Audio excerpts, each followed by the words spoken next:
염블리의 비밀노트 토요일 방송 시작하겠습니다. 미국 시장이 다양한 이유로 계속 고전을 하고 있습니다. AI에 대한 투자는 줄고 있지는 않은데 그만큼 기대 수익이 벌써 주가에 반영됐던 걸까요?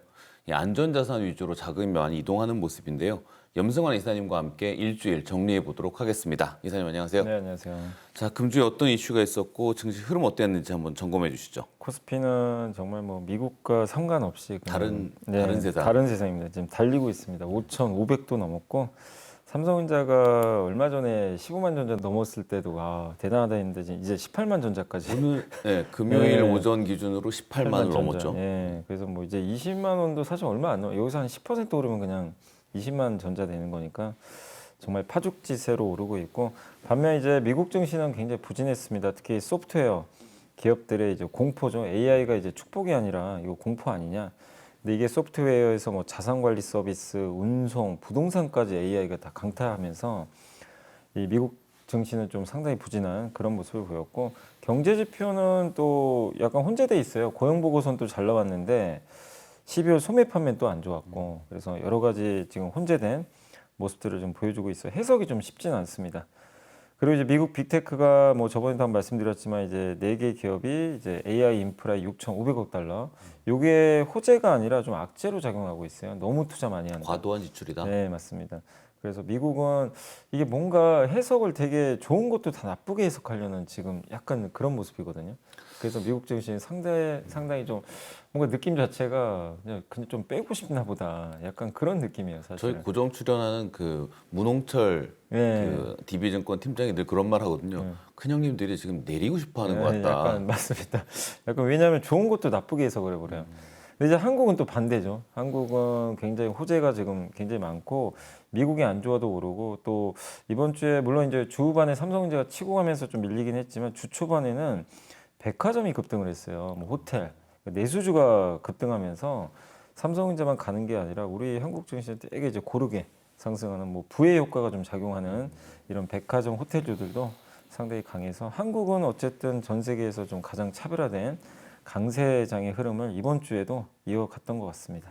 이 빅테크 투자에 대한 우려 계속 나오고 있는데 젠슨 왕은 이에 대해서 정반대 입장을 펴는 말들을 여러 개를 좀 했는데 한번 그 부분 정리해 주시죠. 예, 사실 이제 젠슨왕이 지난주였죠. 지난주 이제 주말에 이 말을 하면서 미국 증시가 그때 이제 극적으로 한번 살아는 났거든요, 당시에. 근데 이제 뭐라고 했냐면 왜 이렇게 투자를 해야 되냐. 지금은 역사상 가장 큰 금강, 이거를 캐기 위한 채굴 작업이다. 해야 되니까 AI에서 이제 금맥이 터질 거란 얘기예요. 근데 그러려면 이거 채굴을 해야 되기 때문에 돈은 당연히 들어가야 된다.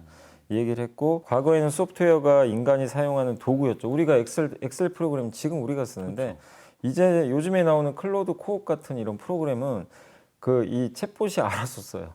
그러니까 내가 쓰는 게 아니라 그냥 알아서 내 컴퓨터 들어가서 엑셀 작업도 해주고, 정말 놀라운 이름 맞죠. 근데 그걸 에이전트라고 하는데, 에이전트 시스템이 지금 열리고 있다. 이거 엄청난 기회 아니냐.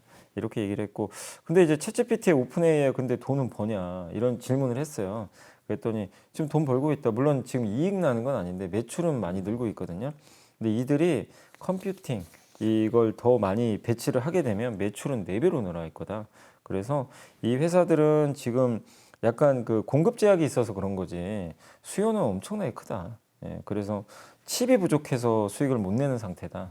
그래서 여기 이 발언에 답이 나와 있어요. 왜 삼성전자가 강할 수밖에 없는지. 여기가 공급이 부족하기 때문에 그냥 부르는 게 값이 되는 거죠, 지금.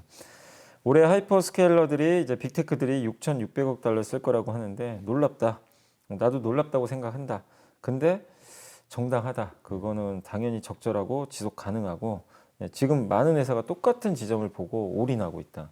그렇게 좀 강조를 했고, 그러면서 얘기했던 게 우리는 아마존의 교훈을 잘 느껴야 된다. 옛날에 2008년에 금융위기가 한참일 때 아마존 웹서비스죠. 클라우드 AWS가 당시에 모두의 우려를 뒤로하고 제프 베이조스가 그냥 질러버렸어요. 투자를 엄청 해버렸어요.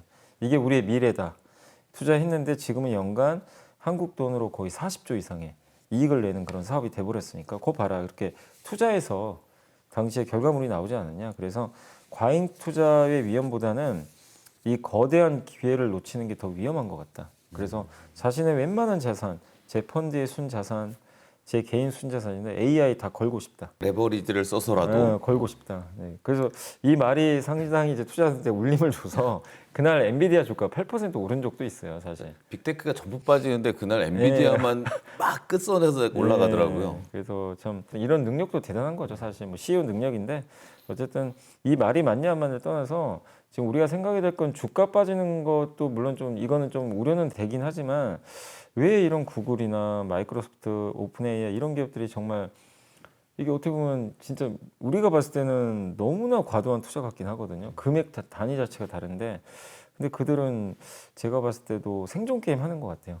AI 여기서 지금 시간이 지날수록 AI가 내놓는 그 프로그램이나 이런 그 결과물들이 정말 대단하거든요. 이제는 진짜 아까 말씀드린 대로 우리가 엑셀 할 필요가 없는 그냥 명령만 하면 엑셀 알아서 해주는 그런 시대고 좀 되고 있기 때문에 앞으로 더 어떤 변화가 생길지 몰라요. 근데 어쨌든 지금 수많은 빅테크 CEO들은 이 시장 안 놓치려고 진짜 미친 듯이 투자를 하고 있고 여기서 느끼는 건 그런 투자가 나오기 때문에 한국 증시가 강할 수밖에 없다. 왜냐하면 그 투자가 다 데이터 센터 투자기 때문에 그래서 한국 증시랑 연결할 수밖에 없는 좀 그런 상황인 것 같습니다. AI가 소프트웨어 기업들 위협한다라는 게 지난주에 좀 핵심이었다고 하면 이제는 그 영역이 부동산까지도 넘어갔다고 하더라고요. 예, 근데 이거 좀 너무 과한 우려 아닌가 싶긴 한데 옛날로 치면 스마트폰에 애플 스마트폰 처음 나왔을 때 앱이 하나씩 생겼잖아요. 네. 그거 보면서 되게 신기했고 막 그랬는데 지금 AI가 그런 걸 하나씩 내놓고 있어요. 그러니까 이번 주에 나왔던 것 중에 하나가 AI 스타트업 알투리스트가 세무 계획을 짜주는 도구를 공개한 거예요. AI로. 그럼 보통 고액 자산가들이 세무 이 자문 서비스를 사람들이 해줍니다. LPL 파이낸셜, 찰스 슈왑 이런 이제 유명한 금융사가 자문 서비스를 하고 수수료를 받아요. 근데 이제 이게 왜 공포냐면 그럼 왜 이제 높은 수수료를 내야 되는 거지? 답을 못 하는 거죠. AI 쓰면 되는데. 그래서 그때 주가 폭락. 또 거기다 화물. 알고리즘 홀딩스라는 회사가 세미캠이라는 AI 기술을 공개했는데 화물 운송 그 네트워크 있죠. 그러니까 네.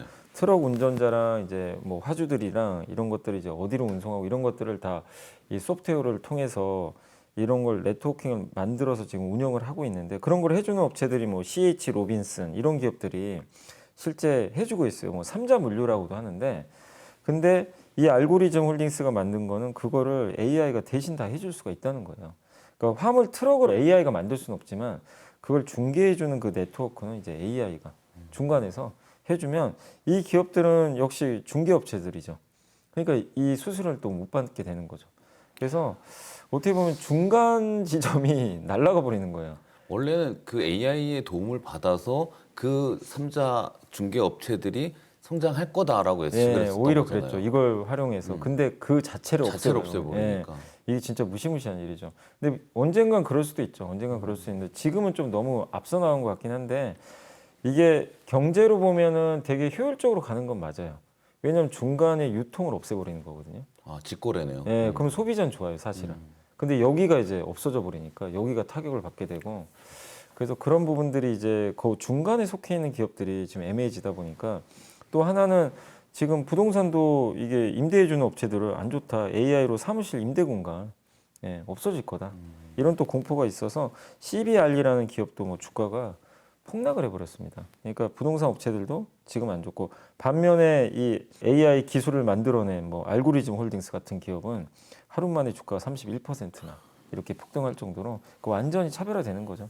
그래서 뭐 시장에서는 이제 일부 전문가들도 이게 너무 과도하다. 이게 AI를 대체하는 게 아니라 이 젠슨왕도 얘기를 했잖아요. 대체가 아니라 도구다 도구. 이건데 너무 시장이 지금 감정적으로 좀 앞서 나가는 거 아니냐. 이렇게 좀 낙관적인 또 전망을 하시는 분들도 있는데 근데 시장은 되게 좀 한번 그런 쪽에 생각이 꽂히면 무슨 일이 발생하니 그 오해가 풀릴 때까지는요 그 방향이 맞다고 생각하고 그냥 가버려요. 작년에 기억하죠? 딥싱크 공포. 딥시크. 그때도 난리도 아니었어요. 뭐 이제 엔비디아 큰일 났니? 뭐 이제 HBM 고성능 필요 없니? 우리 한국 반도체도 난리가 나고 막 결론은 지금 생각하면 뭐 아무 일 없었죠. 오히려 더 성장했죠 엔비디아는. 근데 이게 뭐 그거랑 좀 결이 다를 수 있지만 어쨌든 지금은 낙관론도 있지만 아직까지는 이거를 그러면 이게 별거 아니라는 걸 증명을 해줘야 되는데 지금 최근에 유니티라는 그 게임 엔진 개발사가 실적 발표하고 주가가 그날 25%가 날아가 버린 거예요. 왜냐하면 실적은 좋은데 게임 엔진도 AI가 대신 만들 수가 있거든요. 근데 가이던스가 예상보다 낮은 거예요. 스스로. 그러니까 이게 이거 뭐지? 이렇게 이제 생각을 하면서 그러니까 이걸 증명을 지금 못 하다 보니까 시장은 거기에서 근데 이런 상황에서는 지금 또 강한 업종들은 지금 월마트, 국영재산업, 캐터필러, 100년 된 기업들, 그다음에 먹는 건 AI가 만들 수 없어요. 코카콜라, 맥도날드. 여기는 급등하고 있어요. 그러니까 지금 AI가 잠식하는 거에 대한 공포가 너무 퍼지고 있고 그 기업들의 사실 미국은 그런 서비스 기업들 소프트웨어가 워낙 시총이 커요. 그 기업들이 이제 빠져버리니까 아, 그런 느낌이네요. 이게 네. 예전처럼 좀 침체나 이럴 때 뜨는 기업들 그런 네. 주가가 뜬다기보다는 BAI 기업들이 좀 뜨는 느낌이네요. 맞아요. 그리고 어차피 여기는 뭐 경기에 민감한 것도 아니고 그러니까 상대적으로 또 여기가 편해 보이고 그래서 미국 증시가 망가졌다고 저는 생각은 안 해요.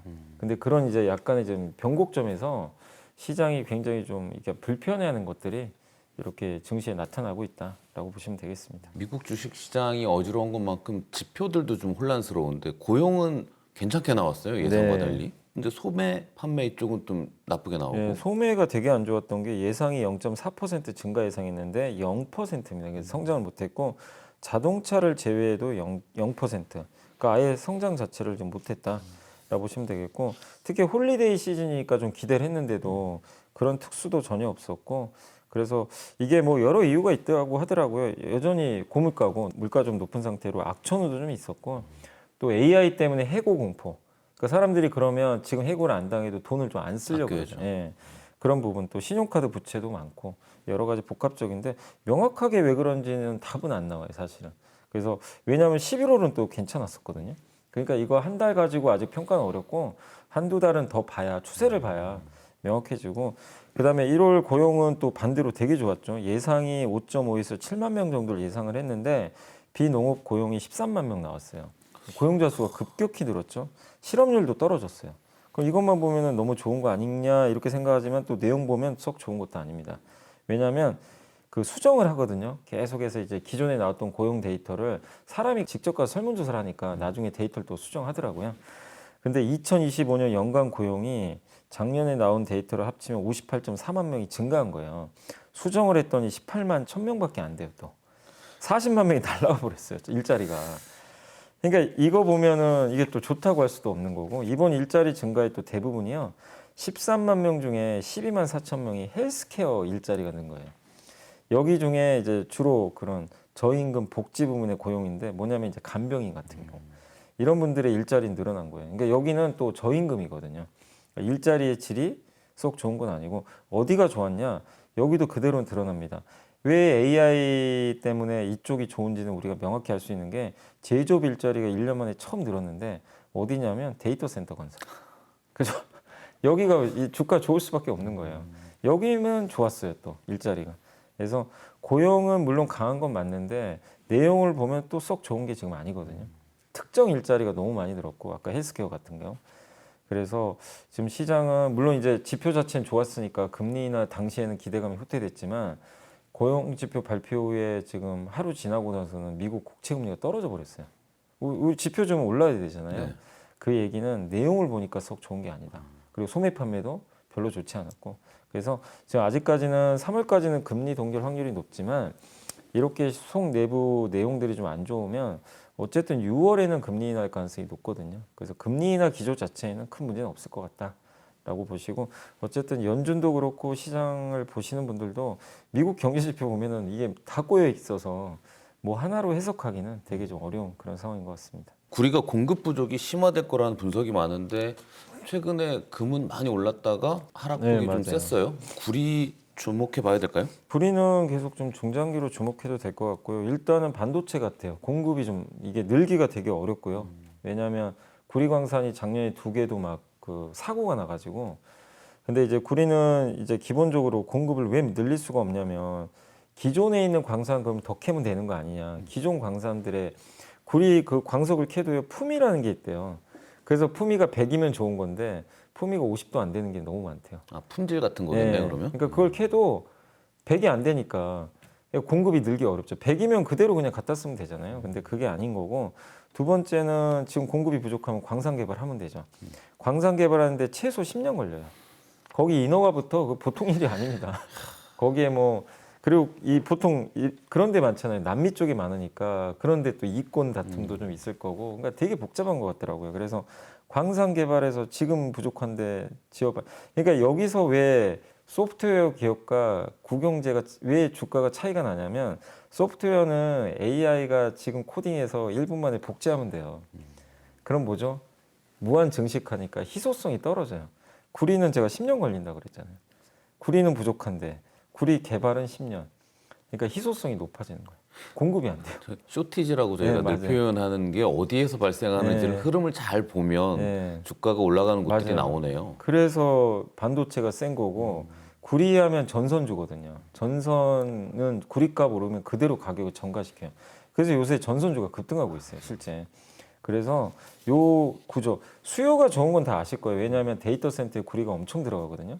수요 좋은 건 아는데 왜 공급이 안 되는지. 근데 이 공급을 늘리기가 지금 당장은 쉽지 않고 이대로 가면 2040년에는 앞으로 그 1,000만 톤 정도가 공급이 좀 부족해질 거라고 이런 전망들도 나오더라고요. 그래서 요 구리에 투자하는 거는 이제 구리광산 ETF도 있고 미국에 상장된 뭐 COPX라는 ETF도 있고요.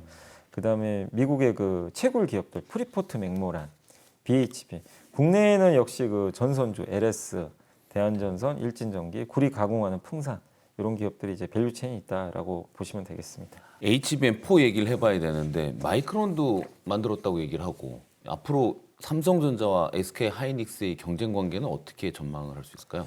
일단 지금 제일 먼저 통과한 거는 삼성전자로 알려져 있고요. 예, 제일 먼저 HBM4를 엔비디아에 아마 통과한 것 같아요. 그때 한번 기사 나왔죠. 그 다음에 하이닉스. 근데 마이크론은 통과 못한 걸로 언론 보도가 좀 있었어요. 또 세미 애널리시스라는 미국의 이제 주요 반도체 전문 조사 기관인데 거기서 뭐라고 했냐면 이번 HBM4는 점유율이 마이크론 0이다. 그렇게 얘기를 해버렸어요. 삼성이 그러니까 하이닉스가 70, 삼성이 30 이렇게 전망을 했는데 마이크론이 이번에 이제 그 컨퍼런스에서 뭐라고 했냐면 바로 반박을 합니다. 지금 무슨 소리라고 있냐? 우리 지금 HBM4 고객들한테 출하 시작했다. 네. 2026년 공급 물량은 이미 다 매진됐다. 이 물량이 얼마인지는 몰라요. 뭐 적은데 매진될 수도 있고 그거는 우리가 해석을 해봐야 될 것 같고. 근데 일부 핵심 고객은 원하는 수요의 50에서 70% 수준만 겨우 공급받고 있다. 이렇게 좀 얘기를 했고 우리는 3, 5년 이상의 장기 공급 계약을 체결하고 있다. 근데 이게 HBM4가 엔비디아에 승인 받은 거는 명확하진 않아요. 뭐 그걸 얘기해 준 건 아니거든요. 왜냐하면 HBM4를 지금 원하는 데가 뭐 구글도 있고 뭐 많이 있죠. 주요 기업들이 있다 보니까. 근데 주로 우리가 생각하는 건 엔비디아니까.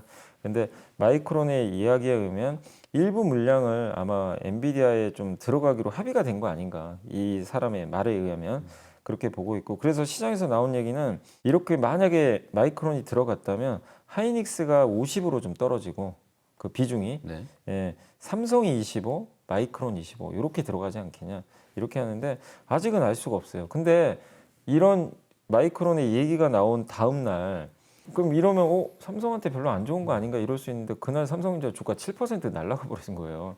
그 얘기는 뭐냐면 어차피 삼성은 HBM이 그동안 없었단 말이에요. 엔비디아에서.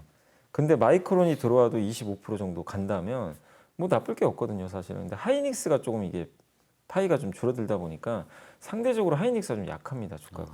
예, 그래서 삼성한테는 큰 문제가 될 건 아니다라는 그런 얘기가 있고 그리고 삼성이 제일 먼저 통과했거든요. 그래서 선점 효과 있지 않겠냐. 그래서 마이크론의 어쨌든 이런 이슈가 뭐 국내 반도체 기업들한테는 큰 영향을 줄 만한 이슈는 아니고요. 다만 우리가 진짜로 통과했는지는 조금 더 확인은 좀 필요하다라고 보시면 되겠고 그리고 어차피 3사가 HBM은 주거니 받거니 하겠지만 지금 핵심은 HBM도 중요하지만 범용 디램이 공급 자체가 없어요. 그렇죠. 예, 그래서 이건 3사 공이 뭐 3사 공이도 좋지만 삼성전자가 제일 수혜죠. 사실 이 부분은 그렇기 때문에 여전히 뭐 삼성전자, 하이닉스 예, 주가에는 뭐 긍정적인 부분으로 바라보셔도 좋을 것 같습니다. 자, 그럼 관련해서는 플래시 메모리 업체죠. 여기 키옥시아. 거기도 깜짝 호실적을 냈고 미국 최대 반도체 장비사인 어플라이드 머티리얼스도 실적 발표하면서 급등했는데 지금은 조금 빠졌더라고요. 네네. 국내 반도체주도 괜찮겠죠? 예, 계속 잘 긍정적인 게 스토리도 좋지만 이들 기업들이 숫자로 다 증명을 하고 있어요. 왜 반도체가 좋은지 키옥시아는 낸드죠. 낸드인데 지금 키옥시아가 4분기 가이던스를 냈는데 매출 전망이 8,450억에서 엔에서 9,350억 엔을 제시했는데 원래 시장에선 6,520억 엔을 예상한 거예요. 엄청나게 가이던스가 높게 나온 거예요. 그러니까 다들 깜짝 놀란 거죠. 그러니까 지금 삼성전자 하이닉스도 영업이익 추정치들 나오는데 그런 게 높다고 볼 수가 없는 게 지금 시장에서도 이런 기업들이 이렇게 예상치 내놓는 거를 훌쩍 뛰어넘어요. 실제 발표가. 그러니까 기업이 보는 것보다 지금 시장이 보는 게 더 낮게 보는 것 같아요, 오히려. 그 정도로 좀 좋고, 뭐 낸드 판가 올랐고 공급은 잘 안 되고 있고, 예. 특히 이제 AI 서버에 들어가는 그런 낸드 공급이 굉장히 크게 늘어나고 있는 것 같습니다. 사실 키옥시아가 2등이고 삼성이 1등이잖아요, 낸드 쪽에서. 그렇죠. 키옥시아가 저 정도면 삼성은 더 좋을 수밖에 없어요. 그래서 삼성이 계속 지금 달리고 있는 이유 중에 하나고, 어플라이드 머티리얼즈는 이제 소부장한테 의미를 주는 건데 세계 최대 반도체 장비 회사거든요. 근데 다음 분기 매출 가이던스를 기대보다 9.1%더 높게 발표를 했고, 이 CFO가 굉장히 자신감 있게 얘기를 했더라고요. 이런 일이 있을 줄 알고 우리는 미리 다 준비를 해놨다. 그래서 제조 역량을 거의 2배로 확대했었고 공급망을 이미 강화를 해놨다. 이 반도체 장비 시장 언젠가 열린다. 예, 시장 성장에 대비해 또 부품 같은 거 재고도 미리 확보해 가지고요. 바로 즉시 나갈 수 있게. 그러니까 반도체 장비 재고를 미리 지금 만들어 놓은 거예요. 이 시장이 열리고. 그래서 어플라이드 머티리얼 이게 진짜 이런 준비를 미리 했다면 대단한 기업이죠. 이런 걸 예측을 하고 했기 때문에. 그리고 AI 반도체 수요 증가, HBM 생산 확대, 첨단 파운드리까지 이 회사는 이거 다 하거든요.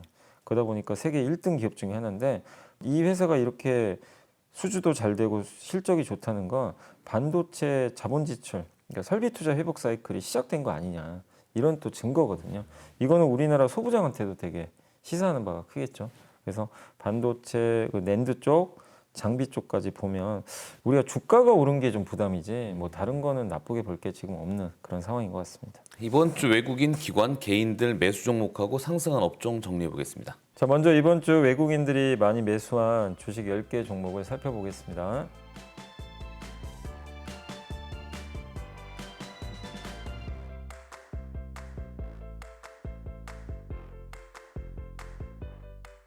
이번에는 기관들이 이번 주 많이 담은 10개 종목을 알아보겠습니다.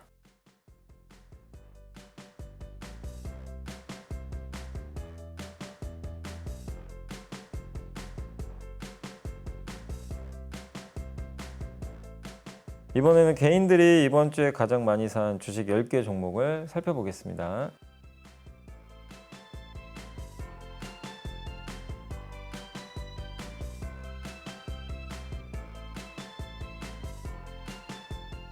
이번에는 이번 주 상승한 10개 업종을 살펴보겠습니다.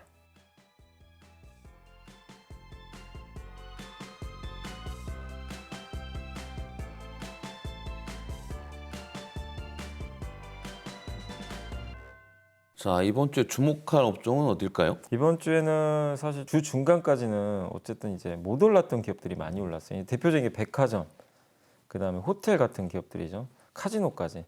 그래서 이런 기업들이 좀 많이 올랐었는데 여기가 이제 춘절이 본격적으로 시작되잖아요. 그래서 뭐 아직까지는 조금 더 뭐 물론 반도체 오르면서 주후반이 좀 빠지긴 했지만 괜찮을 것 같고 건설기계 쪽도 좀 괜찮을 것 같아요. 왜냐하면 이제 우크라이나 전쟁이 아직 끝난 건 아닌데 계속해서 지금 협상을 하고 있어서 그 부분도 있고 미국의 캐터필러가 정말 엄청나게 지금 오르고 있잖아요. 근데 건설기계가 강한 이유 중에 하나가 광물 수요가 요새 많다 보니까 거기도 예, 굴착기가 필요해요. 그래서 어떻게 보면 이것도 AI랑 연결이 안 될 수는 없어요. 실제 그 HD 건설 기계는 인프라코어로 합병했는데 인프라코어가 만드는 사업 중에 하나가 엔진 사업이 있는데 그 엔진이 AI 데이터 센터에 들어간 비상 발전기 있죠. 네. 그 엔진 만들어요. 그래서 연결돼 있고 K2 전차 있죠. 그거. 네. 거기 엔진도 여기서 만들어요. 그러니까 어떻게 보면 좀 약간 그 지금 AI랑 방산과도 연결돼 있어서 우리가 그냥 굴삭기로만 보면 안 되는 지금 또 그런 그 모멘텀들이 있어서 건설 기계도 한번 계속 보시면 좋을 것 같습니다. 포 달면 방산이고 이거 달면 건설이죠. 뭐. 자, 이사님 선정한 이번 주에 보고서 주제 봤더니 제목이 요새 두바이 두존 네, 두존 드셔보셨어요? 네, 전 먹어봤는데 너무 달더라고요. 근데 이 제목도 그 두바이는 아니지만 두바이 코스피 당장은 시장에서 내리지 말자라는 제목인데 설명해 주시죠. 네, IM증권의 김준영 연구원님이 이제 시황 보고서인데 두바이 코스피. 예, 그러니까 코스피를 이제 뭐 사자라는 뭐 의미라고 보시면 되겠고, 다만 이제 코스피 상단을 6천까지는 제시했고요. 하단은 4,800을 제시를 했습니다. 상반기를 상당히 좋게 보고 있어요. 상반기 우리가 보통 3조 호황이라 그러는데 이분은 반대로 3고 호황을 적었어요. 삼고호황. 뭐 어떤 호황이냐면 일단 환율은 높잖아요. 네. 고환율, 그리고 고재정, 정부가 돈 푼다. 세 번째 고실적, 반도체 실적 좋다. 그래서 이 3고 호황이 코스피 랠리를 이끌었고, 전반적인 경제 환경은 물가가 낮진 않지만 중물가, 그리고 중성장 형태의 골디락스 형태다. 그러니까 뜨뜻미지근한 형태다 보니까, 근데 어쨌든 미국은 금리 인하 사이클은 또 맞거든요. 긴축이 아니죠. 그래서 자산 가격이 되게 우호적이었던 것 같다. 그리고 상반기까지는 투자 우선순위는 신흥국이 낫다. 미국보다는 이렇게 제시했고, 채권보다 역시 주식이 낫다라고 언급을 했고, 약달러와 원자재 가격이 좀 약간 최근에 구리값도 올랐으니까 이런 상승은 한국 증시에 좀 유리한 것 같다. 왜냐하면 반도체도 원자재로 간주하고 있는 것 같아요. 아, 예, 그러니까 원자재 중에 유가만 안 좋았지 다른 원자재 다 좋았거든요. 반도체 요새 금이라고 예, 불리니까. 금이죠 진짜 완전히. 그리고 한국 증시의 구조적 강점에 대해서 반도체 사이클이 예전보다 굉장히 길어졌잖아요. 그래서 흔들림은 있다 하더라도 하방이 되게 단단할 것 같다 이런 얘기를 했고, 과거에는 이제 원화가 약해지고 환율 오르면 증시가 하락했는데 이제는 아니죠. 예, 환율이 올라도 잘 코스피는, 버티죠. 예, 외국인 수급 의존보다는 지금 이제 원화 유동성이 늘어난 부분도 있고, 원화 유동성이 돈 푸는 게 늘어나니까 화폐 가치가 떨어진 거죠 사실은. 거기에 거주자, 뭐 국내 개인 투자분들의 그 주식에 대한 인식 변화 이런 게 있다 보니까 이 환율이 올라가도 이 주가 지수에 영향을 안 주는 그런 상황으로 갔던 것 같고, 그 다음에 미국의 소프트웨어가 안 좋지만 우리나라의 반도체나 하드웨어 기업들은 실적 가시성이 되게 좋잖아요. 그래서 한국 증시가 미국보다는 좀 강점이 있다 이런 내용인데, 다만 하반기는 좀 주의하세요. 상반기는 좀 즐기되, 하반기는 뭐냐면은 27년에도 하반기에 반도체가 좀 이제 이익 증가율이 둔화되면서 꺾여 버렸거든요. 그래서 피카 우려가 좀 있으니까 그런 부분은 좀 주의를 하고, 케빈 오씨 성향을 지금 모르잖아요. 그래서 긴축이 강도가 혹시 높아지면 리스크가 좀 될 수도 있다. 혹시 또 달러가 강해지면 신흥국한테 안 좋으니까 하반기가 뭐 이렇게 흘러간다는 건 아닌데, 이런 이유들이 만약에 발생하면 주가가 좀 흔들릴 수도 있으니까 하반기는 좀 경계감을 갖되 상반기는 긍정적으로 보자. 그러니까 한마디로 이렇게 얘기를 하시더라고요. 파티가 끝나기 전까지는 즐겨라 일단 아직은. 근데 출구는 어딘지 보고는 있어라. 나갈 준비는 하고 있어야 되니까. 약간 그런 좀 내용의 보고서였다라고 말씀을 드리겠습니다. 그 케빈 오씨 의장하고 재무장관 베센트가 조지 소로스 계열에 굉장히 친분이 깊은 사이더라고요. 그래서 시장에서는 금리 전망은 크게 다르지 않을 크게 다르지 않을 거다라고 예측을 하기도 하더라고요. 네네. 자, 상반기 국내 증시는 상반기에는 아직 걱정할 바는 아니지만 하반기에는 조금 주의해 봐야 된다라는 보고서까지 살펴봤습니다. 오늘 방송 여기서 마치고요. 저희는 내일 일요일에 다시 찾아뵙겠습니다. 감사합니다. 삼성전자, SK 하이닉스도 레버리지 ETF가 나온다고요? 두 배짜리입니다. 한국은 좀 나는 고위험 하고 싶은데 뭐 상품 별로 없는 것 같다. 그래서 종목 ETF를 되게 원하시더라고요. 근데 이제 한국도 나온다고 합니다. 정부가 상반기 중에 단일 종목 2배 레버리지 출시를 허용을 했고, 일단 요 3개만 먼저 할 것 같아요. 삼성전자, SK하이닉스, 현대자동차. 2배 오르면 좋죠. 오를 때는. 빠질 때는 이제 악몽이 시작되는 거라서.